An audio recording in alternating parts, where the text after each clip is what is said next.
Ассаламу алейкум, урматтуу достор, кандайсыздар, жакшысыздарбы? Акыркы 2 күндөн бери Ташиев, Шакиев, анан Зулушев үчөө МВДга допроско кирип атат, чыгып атат деп маалымат чыгып, бүгүн улам күчөгөн сайын коомдо кызыгуу, журналисттердин арасында, активисттердин арасында кызыгуу болуп атат. Анан Камчыбек Ташиевдин табиятын анча түшүнбөгөндөргө мен бир аз ликбез өтүп койгум келип атат да. Урматтуу туугандар, Камчыбек Ташиев бүгүн кайрылуу жасабадыбы?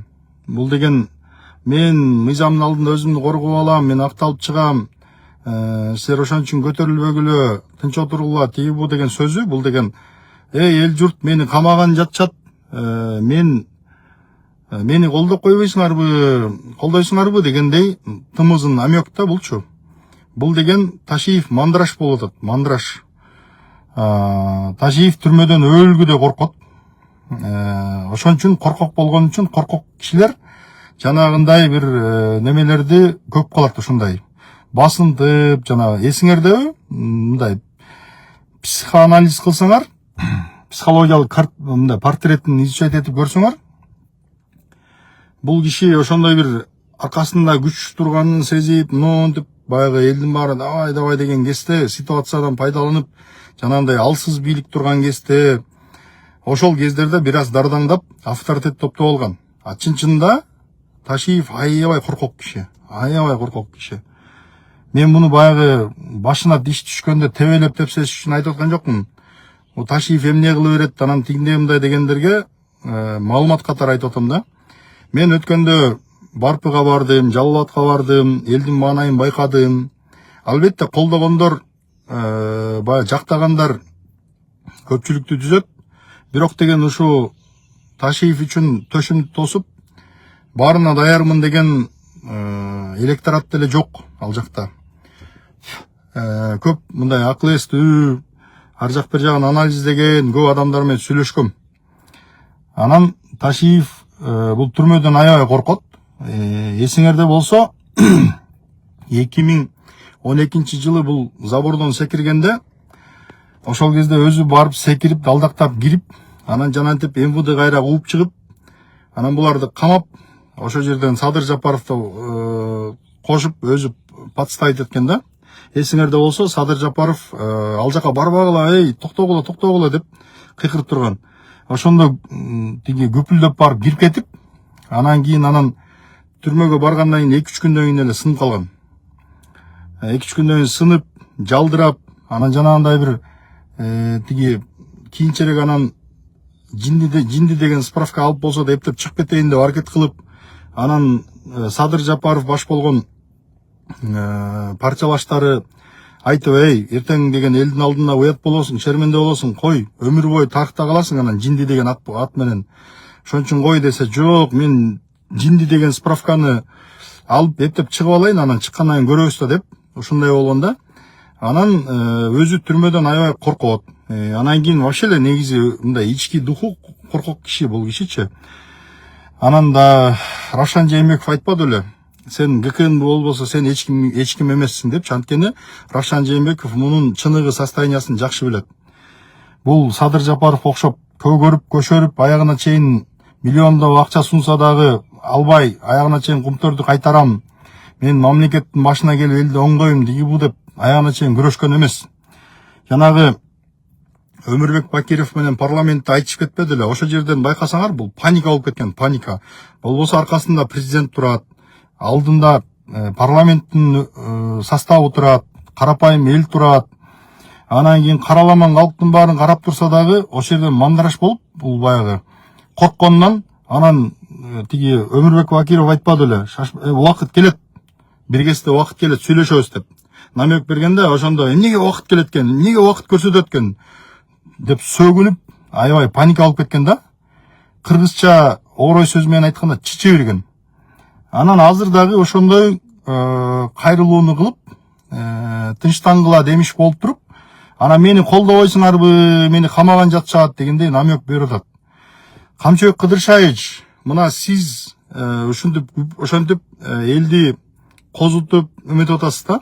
Сиздин жаныңызда мисалы Нурлан Шакиев жүрөт, Зулушев жүрөт, Курманкул Токторалиевич. Курманкул Зулушев өзү мындай полковый мыйзамды да билген, алдартын карап жүргөн ушундай адам да.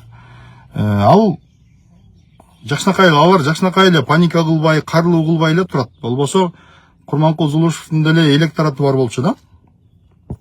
Анан өзү мыйзамдын баарын бузду, өзү сот, өзү прокурор болду. Прокуратурага буйруктарды берип, кече жакында Сактан Келдибаев деген интервью бериптир. Ошондо Зулушевга буйрук берип, иш козготкула тигибу деп, баягы өзүнө бир кезде катуу сүйлөп койгон, же тоготпой койгон, ошолордун баардыгын кысмакка алып, анан кийин коркутуп, рекет болуп, канчасын тоноп, кылбаган нерсенин баарын кылыптыр. Анын баарын азыр көрүп атабыз. Азыр ошо баласы экөө мүчөк акчаларды көтөрүп алып, ГСУда арыз жазып келген бизнесмендерге акчаларын төлөп, ушакта жүгүрүп жүрөт деп атканда.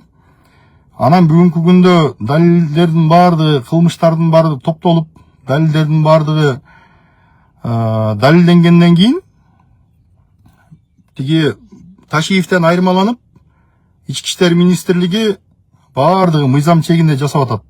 Азыркы прокуратура, Ички иштер министрлиги баардыгы мыйзам чегинде далилдерди топтоп, шашпай суракка алып, показанияларды алып, фото, видео далилдердин баардыгын топтоп, андан кийин жанагы бийликти басып алуу жана башка бир нелер боюнча айыптарды даярдап атса керек да. Анан ошол нерсени көрүп, бул мамлекеттик машина мындай мыйзам чегинде жылып келатканын көрүп, анан бул паника кылып атат да. Кыргызда сөз бар. Уч качпа, уч качкандан кийин түшө качпа дейт. Камчыбек Ташиев ошондой чоң ишти баштагандан кийин, кутум уюштурам дегенден кийин, анын аркасындагы последствиясындагы ойлоп иш кылыш керек болчу да.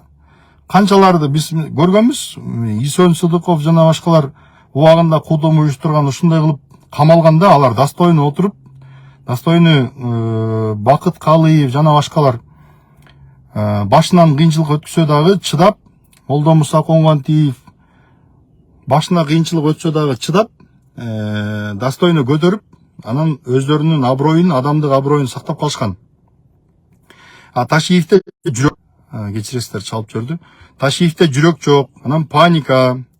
Бул ошентип анан элди топтоп, балким эл кичине козголуп, бир мага жардам береби дегенде бир паника менен ошондой кайрылууларды кылып атат.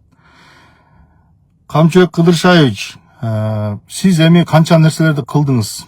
Зулумдук кылдыңыз, адамдардын тагдырын талкаладыңыз, канча адамдарды, бейгүнөө адамдарды түрмөгө киргизип, аларга ар кандай зордук зомбулуктарды жасаттыңыз, урдурдуңуз, сабаттыңыз, кыйноо калдырдыңыз. Дей койчу, муну кылбаганы жок да. Акыркы дүйнөсүнө чейин, малына чейин, акчасына чейин тартып алдыңыз. Эми ошол нерселердин баарын кылгандан кийин последствиясын тартканга дагы даяр болуш керек да. Эгерде жалпы ала турган болсо, жанагы узурпация власти, злоупотребление должностных полномочий, кызмат абалынан кыянаттык менен пайдалануу, коррупция, взятка алуу, присвоение чужого имущества, ушуга окшогон статьялардын баарын кошкондо аябай чоң сурокторду элестетип атат да. Бул киши билет да, последствиясын жакшы билет. Анан ошон үчүн паника болуп атат да. Сиз ошол нерселерди достойно көтөрүп, элден кечирим сурап, анан кийин мындай бир жигиттик кылышыңыз керек да. Анча-мынча бир жигиттик намысыңыз болсо дагы мындай достойно турганды үйрөнүңүз. Ошол нерселердин баарын баштагандан кийин последствиясына да даяр болуш керек да адамчы. Колуң менен кылганды мойнуң менен тарт дейт. Анан бери эле дегенде бир 20-30 жылдык срок бар да. Анан Ташиевдин өзүнүн киргизген мыйзамы бар. Ошол кылган кылмыштарына жараша айыбын төлөгөн күндө дагы ошол сроктун как минимум жарымын отуруп чыгыш керек деген. Ошондо Ташиев бир 10 жыл колу менен кылганын мойну менен тартыш керек, жок эле дегенде. айкөлдүк кылып жана баатырлыгын кылган эмгектерин аркы беркисин эске алып алгандан кийин дагы ошондой срок алыш керек негизи. Мен мына сөзүм куру болбош үчүн тарыхтагы бир мисалдарды айтып кетейин. 1961 жылы трикотажный дело деген кылмыш иши ачылган. Ал жерде бир болбогон бир баягы мафия уюшулуп, анан кийин контрабанда менен алектенишкен. Ошол контрабандалык мафиянын үстүндө ошол кезде Госпландын төрагасы Бекжан Дүйшалиев деген киши турган. Анан ал ошол кездеги Бекжан Дүйшалиев ошол нерсеге аралашкандыгы далилденип калгандан кийин 1961 жылы Кыргызстандын ошол кездеги жетекчилериги Компартиянын биринчи катчысы Исхак Разаков, Кыргыз СССР министрлер советинин төрагасы Казы Дыйканбаев бар кызматтарынан алынып, анан кийин алар башка кызматтарга которулушкан. Алар өздөрүнүн моралдык жоопкерчилигин сезип кетишкен да. Ал жерде эми хлопковый дело деген бир болбогон эле иш болгон. Ошол үчүн Бекжан Дүйшалиев, Таласбаев жана башкалар атылып кеткен. Анан бүгүнкү күндө карасаңар, анан кийин мясокомбинаттагы ал жерде дагы ошондой бир малдын этин контрабанда кылып, тяка бияка сатып, байып, сол чөнтөккө солоп бир аз иштер болгон. Ал жерде дагы 70-жылы Бостонов деген киши мясокомбинаттын директору атылып кеткен. Анан ошол Бостонов менен Италияда чогуу сүрөткө түшүп койгон үчүн бир эле баягы Италияда эс алып жүргөн жерден Бостонов менен ошол кездеги горкомдун биринчи катчысы азыр деле ал киши тирүү Кеңеш Кулматов чогуу Бостонов менен сүрөткө түшүп койгон үчүн кийин ал сүрөтү атайын органдардын колуна түшүп кылмыш ишине тиркелгенден кийин Кеңеш Кулматов ошол кызматынан кетип Москвага которулуп кеткен да. То есть ошол кезде жетекчилер өздөрүнүн моралдык жоопкерчилигин сезип, өздөрүнүн ыңгайсыз сезип кетишкен да. Бүгүнкү күндө карасаңар, бул киши эмне деген гана кылмыштарды кылган эмес, кандай гана статьяларга тиешелүү иштерге барган эмес. Ошого карабай, бүгүнкү күндө актанып, мен апапакмын, мен тимеле периштемин, мен укмушмун деп кечирим сурагандын ордуна, мен периште деймин, мен аппакмын, мен тиги кемпир-абадчылар 25 киши акталды, мен деле акталам буйруса деп атат да. Кемпир-абадчылар ким да? Ташиев ким? Кемпир-абадчылар алар өздөрүнүн конституциялык укугунун негизинде митингге чыгып, анан ошо митинг уюштурабыз деп атканда ошондо кармалышкан да. Кемпир-абадчылардын ичинде эчтеке жок. Мен кача кемпир-абад маселесинде бийликтин позициясын ошол кезде да колдогом, азыр да колдойм. Анан бирок ал жердеги камалгандар эч айыпсыз камалган. Жана Марат Сыдыков деген судья кемпир-абадчыларды актаган үчүн коркутуп камайм деп, жоопкерчиликке тартам деп, анан ошол кезде айтып атышат азыр мына кемпир-абадтын катышуучулары. Анан ошол судья кызматтан кетем, арыз жазам дегенде президент токтотуп алып калган экен да. Эми бүгүнкү күндө карасаңар, бул курулай беттирмалык да. Беттирмалык, анан кийин мени ушул бир эл колдоп сактап калуу дегендей бир тымызын чакырык бар. Ошондуктан мамлекеттик укук коргоо органдары, Ички иштер министрлиги бул маселелерде дыкат иликтегенден кийин саясий жетекчилик мындай бир карт-бланш бериш керек дагы, кылмыш ишин аягына чыгарыш керек. Кылмыш ишин аягына чыгарып, мындан кийин экинчи мындай балекет кайталанбасын, мындай акмакчылыктар болбосун, бейкүнөө адамдар жабыр тартпасын, бизнесмендер кордолбосун, бейкүнөө мамлекеттик кызматкерлер болбогон айыптар менен камакка алынбасын деп, ошондой бир мындай жакшы тазалануу болуш керек да. Мен эмес ушунча болду, кошо айтып кетейин. Таластагы башка жанагы Ошто, Жалал Абадтагы бизнесмендерди тоноп, алардын бардыгын киргизип, коркутуп, штраф салып, айыпка жыгып, алардын бардыгын миллиондогон акчаларды кустуруп, акчасы жок бизнесмендерди кредит алып берип, оформить этип туруп анан кийин ошол акчаны бюджетке төктүрүп бир бөлүгүн, көпчүлүк бөлүгүн чөнтөгүнө уруп, анын баары азыр далилденип бүгүнкү күндө жоопко тартылып атышат. Көп бизнесмендер дагы деле Ташиев өзүнүн тарапташтарына тымызын ушактарды таратып, Ташиев жакында кайтып келет экен, тиндей мындай деген ушактарды таратып, анан кийин ошолор коркуп Ташиев кайтып келсе эмне кылабыз деп коркуп көптөрү арыз жазбай отурушат дагы деле. Болбосо буларга акчасын алдыргандар иттин кара капталынан толтура. Анан Таластагы ГКНБнын бир ишин айтып кетейин. Бул Ташиев Ген прокуратура системасы канчалаган адамдарды жоопко тартып атат. Силер эмне алардан кем калып атасыңар? Давайте кылмыш иштерин токугула, результат көрсөткүлө деп тапшырма берет. Анан ошондо Таласта бир абсурдтук иштер менен кылмыш иштери козголуптур. Бекмырза Ашимов деген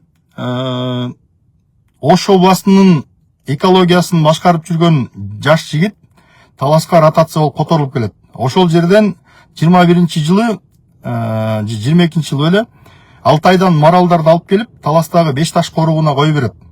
Аны Таластагы Альянс Алтын компаниясы спонсор болот.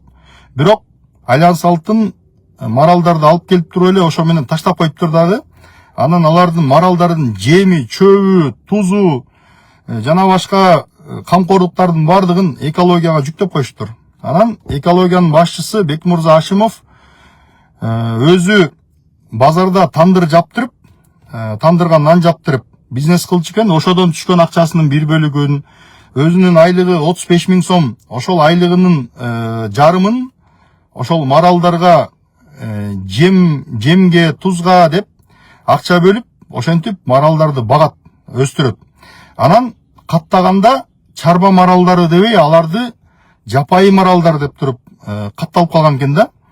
Эми ошону шылтоо кылып, жапайы маралдар эмнеге коруктун чөбүн жейт деп, ошол 4-5 жылдагы чөптү, желген чөптү 21 миллион сом деп ушертти эсептеп туруп, Бекмырза Ашимовдун мойнуна илип коюшуптур. Мына ушуга окшогон абсурдтук иштер, кылмыш иштер козголуп, ошол жигит бейгүнөө кийин экологияда жакшы иштедиң деп Бакай атага аким болгон экен.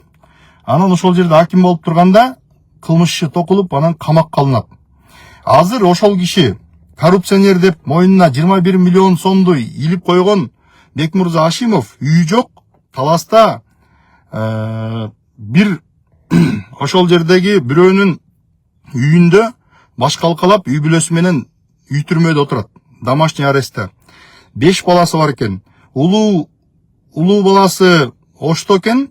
Калган 4 баласы менен ошол жерде чиедей 4 баласы менен 2 уул 2 кызы менен кичинекей баласы 6 айлык ошол жерде өлбөстүн күнүн көрүп атат.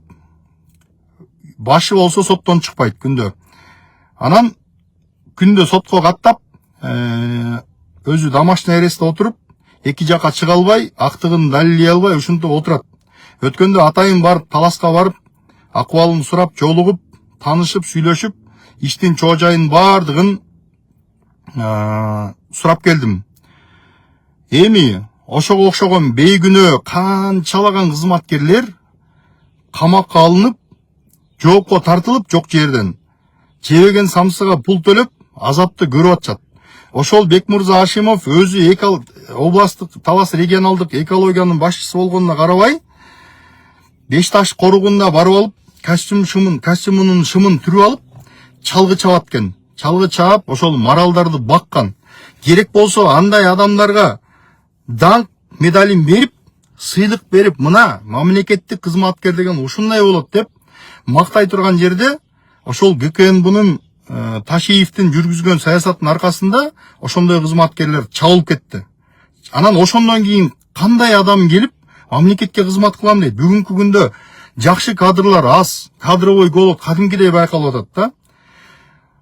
Анан ошондой жигиттер болсо, сыйлык алгандын ордуна кылмышчы козголуп, кылмышкер деп жарыяланып, түрмөгө түшүп, 2 жолу камаптыр ал жигитти. Чыгарса кайра камап, Ошентип азыр Таластагы ГКНБ атайын кызмат өзүнүн артын жабыш үчүн ошондой жанагындай коруктун чөбүн маралдарга жегиз койгон деген абсурддук статья менен ошол жигитти кармап отурушат.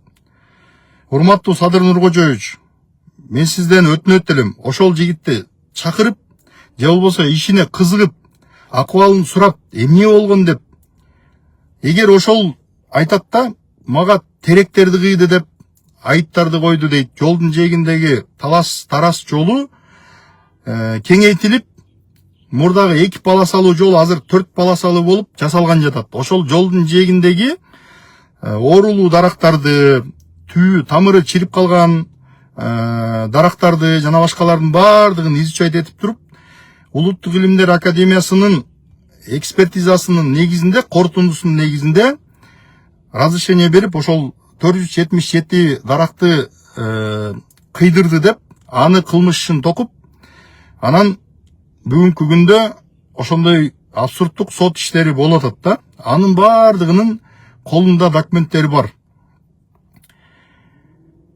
Ал эми өткөндө президент түштүктө Ошто жүргөндө көптөрү жазышпадыбы? Акимдер, губернаторлор чече турган иштерди президентке айтып атасыңар деп. Урматтуу Садыр Нуркожоевич, ошон кылмыш иштери козголуп атса, ким иштейт мамлекетке?